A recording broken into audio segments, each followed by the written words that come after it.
Hello there. Welcome. It is Erick Erickson here. The phone number is 877-97-ERIC, 877-973-7425. I have spent an hour talking way more about something than I intended to talk. Mike Pompeo is going to join me in the third hour of the program today. But there is a perfect segue into what I've been talking about that gives you some great lessons here. In West Virginia, Democrats are upset about Joe Manchin, except it's not West Virginia Democrats who are upset about Joe Manchin. It is national Democrats. So national Democrats went to West Virginia yesterday to protest Joe Manchin's refusal to go along with the minimum wage increase, his refusal to get rid of the filibuster, and his refusal to support the Democrats for the People Act, the H.R. 1. They held a massive rally in West Virginia. And then they were going to go door to door, and they were going to go tell people in West Virginia, get organized and fight Joe Manchin. They even had polling from a Democratic group to tell them and show them that West Virginians, 75% of West Virginia voters support the For the People Act, H.R. 1, the radical voting bill. So 75% of West Virginians support this legislation. West Virginians are fired up about this issue. So union and progressive activists go to West Virginia yesterday to summon the people of West Virginia. Nobody showed up. Well, I mean, a few people showed up, but the press outnumbered the people. The National Press Corps outnumbered the local West Virginians. Why? Because these were outside groups not seeking the welfare of West Virginia, but seeking the welfare of the Democratic Party. They came into West Virginia with national Democratic polling that claimed to focus on West Virginia, but did not. And the result of all of this is that nobody showed up for the protest because it wasn't a local homegrown focus. It was national Democratic agitation. You got to do these things authentically, and they could not do it authentically yesterday. Meanwhile, local conservatives are showing up in mass at local school boards across the country, organizing locally and organically, having a real impact.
Hello and welcome. It is Erick Erickson, the Erick Erickson Show. The phone number is 877-97-ERIC, 877-973-7425. My buddy Matt emails me and says he prefers, instead of Keisha Rock Bottoms, Keisha Crime Wave, which may actually, how about Crime Wave Bottoms? I mean, make it sound like Crime Wave Lance Bottoms. Make her sound like a supervillain, Keisha Crime Wave. Look, the Crime Wave in Atlanta. Now, listen, I realize that I got a bunch of people now who are not in the state of Georgia listening to this. I just need you to understand that the city of Atlanta for years has been a relatively safe place in most parts of the city to go out at night, and suddenly it's like Murderopolis. You go outside, and now, really, truly, if we're honest about it, the bulk of the crimes are happening between midnight and sunrise, but more and more they're getting bolden in the afternoon. They're just randomly wandering down a Peachtree Street shooting people. And you know how it is in the Atlanta area. Even if you haven't been here, you know every road is Peachtree. And so you've got some wandering juvenile vigilante crime wave, wannabe crime lord in Keisha Crime Wave City driving up and down the street shooting people. It's just not a safe place to be right now, which is unfortunate. I'm not a big fan of Kasim Reed, and I'm kind of so this is the former mayor of Atlanta who blocked me on Twitter, by the way, who is thinking of running again. And at least we didn't have a crime wave in the streets of Atlanta when he was the mayor. Now, we got to move on to national topics. Ilhan Omar, I played the audio in the last hour. For those who weren't here, I want to play this again. Josh Krashour from National Journal I think I can't remember where he is now, but he was talking about Ilhan Omar and Nancy Pelosi's refusal to censor her for her anti-Semitic, anti-American comments. Well, John, Pelosi is afraid of her own base. She's not going to kick off Congresswoman Omar from the Foreign Affairs Committee because she doesn't want to get criticized by the squad's Twitter feed. And that is sort of the story of the Democratic Party with the squad gaining more and more influence within the party. You have the majority of Democrats that are just alarmed at what Omar is saying, what she tweeted. I mean, think about it. A few years ago, the notion of any congresswoman comparing U.S. troops to the Taliban, comparing Israel to a terrorist group, Hamas, would have been grounds for censure, maybe even, immediate expulsion from these committees. Instead, what we're seeing is the base having more and more influence, where even her critics, even Omar's critics within the Democratic Party are sort of tiptoeing around what she said because they're so sort of privately alarmed at the implications of what she means. They're sort of an anti-Americanism, a blame America first subtext within the comments. Yeah, an anti-America, blame America first subtext in her comment. It is a problem. Well, compare her to Marjorie Taylor Greene. Marjorie Taylor Greene, the congresswoman from Georgia, QAnon sympathetic thruppler, has gone to the Holocaust Memorial in Washington, D.C., the museum, and thereafter held a press conference. I want you to hear some of her statements. This afternoon, I visited the Holocaust Museum. The Holocaust there's nothing comparable to it. It happened, and over 6 million Jewish people were murdered. More than that, there were not just Jewish people, Black people, Christians, all kinds of children, people that the Nazis didn't believe were good enough or perfect enough. And the horrors of the Holocaust are something that some people don't even believe happened. Some people deny, but there is no comparison to the Holocaust. And there are words that I have said, remarks that I've made that I know are offensive, and for that I want to apologize. And I am just fine and very glad to be able to come out here and do that because I believe it's important. I believe that if we're going to lead, we need to be able to lead in a way where if we've messed up, it's very important for us to say we're sorry. Marjorie Taylor Greene. Now, I've got friends, and I want to be diplomatic here. I have friends who say, believe, and are probably right, that a 40-some-odd-year-old educated congresswoman should not have to go to the Holocaust Museum in order to say the Holocaust was bad and nothing should be compared to it. And maybe they're right. But Marjorie Taylor Greene took the effort to go to the Holocaust Museum, roam around, talk to the people there, and then have a press conference. She didn't have to do any of it. She didn't have to do any of it. But she did it anyway. No one told Marjorie Taylor Greene to go tour the Holocaust Museum. Maybe Kevin McCarthy behind the scenes suggested she needed to do something, but she did it. She went to the Holocaust Museum. Marjorie Taylor Greene, she held a press conference. Marjorie Taylor Greene, she said she was appalled by the Holocaust and she regrets her comments that compared things to the Holocaust that she realizes aren't comparable to the Holocaust. She did it. Kevin McCarthy was not there pulling her strings. Kevin McCarthy didn't write her script. Kevin McCarthy did not have an earpiece in her ear mouthing her what to say. Her communication staff did not. Marjorie Taylor Greene did it. I'm not a fan of Marjorie Taylor Greene. But she did a good thing. Compare and contrast with Ilhan Omar, who repeatedly makes anti-American, anti-Jewish statements, anti-Semitic statements. She wrote an apology that clearly was timed with a note from leadership. Remember, her apology came out in writing. She herself did not utter the words. The apology came out in writing, and then immediately thereafter, a leadership statement from Nancy Pelosi came out in writing. Clearly a coordinated effort. There was no coordination here. And Marjorie Taylor Greene was willing to stand up and go to the Holocaust Museum and see it with her own eyes and then have a press conference.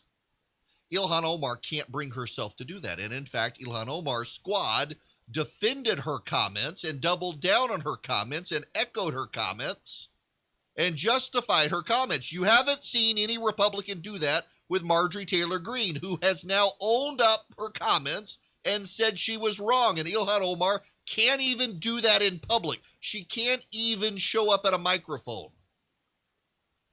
Steve Cohen is the obnoxious Democratic congressman from Memphis. Well, not really. I mean, I do think it was good that she did apologize and she went to the Holocaust Museum and she might have learned something, but she didn't learn a lot. The National Socialist Party is nothing at all like the Democratic Party. The National Socialist Party, the Nazis, were about anti-Semitism. They were about killing all the Jewish people. They were about prejudice. And that's not anything the Democratic Party is for. She didn't learn much about really the experience of the Holocaust. She sounded like she had some phrases that she saw. Maybe somebody told her about the worst genocide ever or something that never happened again or never forget.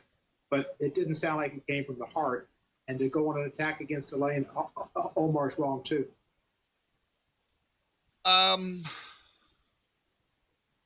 You know, Steve Cohen is Jewish, and he's very concerned with the rising anti-Semitism out there. And I get that. I do get that. I understand. But also, Marjorie Taylor Greene apologized in public. Now, I consider me old school. I actually think when someone apologizes, you should accept their apology. They may not apologize precisely the way you want, but if they have generally apologized for what they've done, you should accept their apology. It may not, they may not do it exactly what you want. This is one of the phenomena we see these days, is that someone apologizes for, well, they didn't say X, Y, and Z, and they didn't do A, B, and C. Therefore, their apology is insincere. Marjorie Taylor Greene comes out, she has a press conference. She says, I'm sorry, I made some hurtful comments. I have seen the Holocaust Museum. Nothing is comparable to what happened. Jews, Christians, black people, they were all affected by the Holocaust. I'm sorry. When someone apologizes, you accept the apology. Part of the reason you accept the apology is, one, we're supposed to exercise forgiveness in an age that doesn't really embrace forgiveness anymore. But two, more importantly, as long as you refuse to allow someone's apology to be good, you're allowing them to control you. Their apology allows you to move on. If you hang up on their apology, that's on you, not them. Now, if they keep doing it, you can say, well, they clearly aren't sincere given what they've done. But we should note between the two, and this won't get covered by the national media that has determined Marjorie Taylor Greene bad in all cases, Ilhan Omar excusable in all cases. The actual situation is this. Marjorie Taylor Greene in public said, I'm sorry. Ilhan Omar put it in paper, and then all of her friends came out and defended her original statement for which she was apologizing and said she shouldn't have apologized. You don't see any of the Republicans in Congress doing that about Marjorie Taylor Greene. It's a pretty striking example of the hypocrisy we're dealing with, and the fact that the mainstream media in the country can't bring themselves to acknowledge what's going on. It's pretty striking, actually. Now, we got to move on. When we come back, I don't know if you've seen this. It was on Tucker Carlson last night. In the Georgia area, the city of Atlanta is cracking up over the crime wave. And